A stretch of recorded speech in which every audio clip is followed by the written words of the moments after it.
DSC నియామకాలపై YCP చేస్తున్న ఆరోపణలపై Chandragiri MLA Pulivarthi Nani తీవ్రస్థాయిలో మండిపడ్డారు. డిఎస్సిలో అక్రమాలు జరిగాయని, వైసీపీ ధర్నాలు, దీక్షలు చేయడం దుర్మార్గమని విమర్శించారు. వైసీపీ హయాంలో ప్రతి ఏడాది జాబ్ క్యాలెండర్ ఇస్తామని చెప్పినా ఎక్కడిచ్చారని ప్రశ్నించారు. కూటమి ప్రభుత్వం అధికారంలోకి వచ్చిన తర్వాత డిఎస్సి ద్వారా రాష్ట్రంలో 16,347 మందికి ఉద్యోగాలు వచ్చాయని తెలిపారు.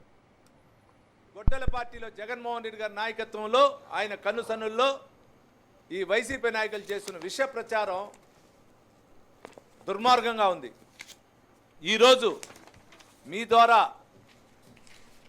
ఆ వైసీపీ గొడ్డల పార్టీ నాయకులు కొట్టే కోరుకుంటున్నా, 5 సంవత్సరాలు ఏ రోజైనా మీరు వారికి ఉద్యోగాలు ఇచ్చారా? టీచర్ ఉద్యోగాలు మా నాయకులు చెప్పిన వెంటనే మొదటి విడత డిఎస్సి కంప్లీట్ చేశాం. వచ్చే నెల 2వ విడత డిఎస్సి ఇస్తున్నాం. సుమారు 10,000 మందికి పోలీస్ కానిస్టేబుల్ ఉద్యోగాలు ఇచ్చాం. కారుణ్య నియామకాలు ఇచ్చాం. వివిధ శాఖల ఆర్టీసీలో కానీ, ఎలక్ట్రికల్ డిపార్ట్మెంట్లో కానీ, ఎక్కడెక్కడుందో జెడ్పీలో కానీ అన్నీ కూడా కారుణ్య నియామకాలు ఇవ్వడం జరిగింది.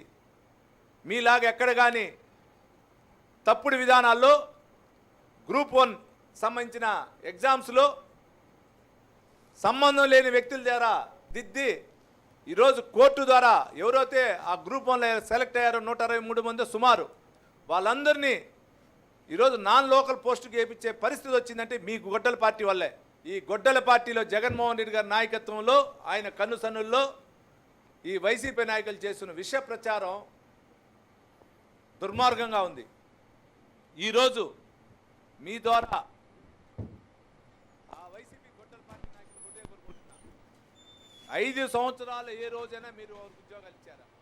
టీచర్ ఉద్యోగాలు మా నాయకులు చెప్పిన వెంటనే మొదటి విడత డిఎస్సి కంప్లీట్ చేశాం.